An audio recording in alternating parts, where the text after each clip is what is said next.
This is the story of the first black doctors in Canada. In the 1840s, a black man named Alexander T. Augusta wanted to become a doctor. He lived in the United States, in the state of Virginia. So he applied to medical schools all over the country, but they turned him down because of the color of his skin.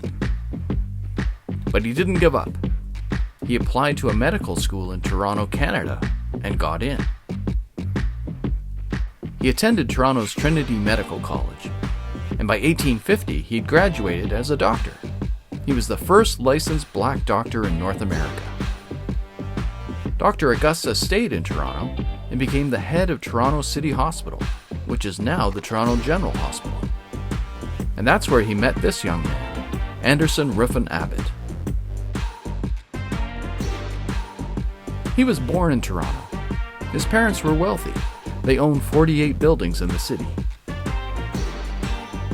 That meant they could afford to send Anderson to medical school in Toronto. And for 4 years he was taught by Dr. Augusta at his hospital. In 1861, Anderson received his license to be a doctor in Canada. He was now Dr. Abbott. He was the first black person born in Canada to become a doctor. While Dr. Abbott was finishing his studies, a war broke out in the United States. The southern states used black people as slaves. The northern states wanted slavery to end. The South decided to leave the country, and the North went to war to stop slavery and keep the country together. Dr. Augusta wanted to help end slavery, so he wrote to President Abraham Lincoln and asked to serve as a doctor for the Northern Army. He was appointed a major. But when he got there, the other white doctors in the army were upset. They told President Lincoln they would quit if they had a black doctor as their boss. So Dr. Augusta was reassigned to run a hospital that treated black and white soldiers. He was the first black person to be in charge of a hospital in the United States. Back in Canada, Dr. Abbott wanted to help end slavery too, so he applied to become a doctor with the Northern Army. At first, they wouldn't let him help. But he kept trying, and eventually they said yes.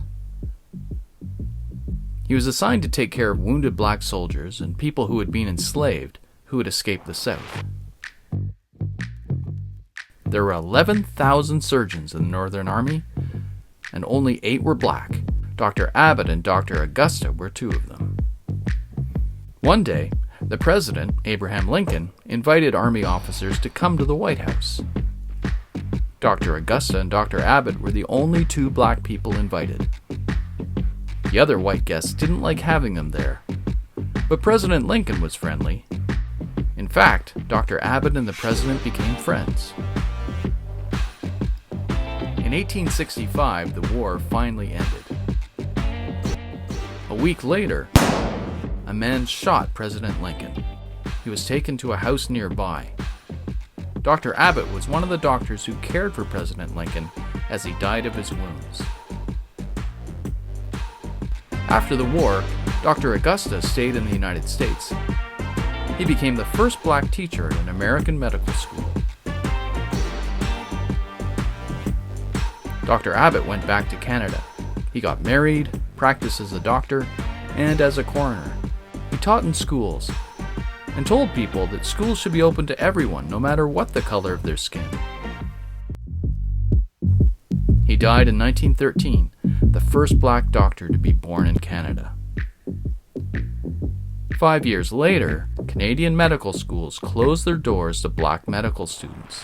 The American Medical Association told Canadian medical schools that they should not teach black people if they wanted to get funding. This lasted until 1965. Since then, more and more black students have entered medical school in Canada, but it's taken a while.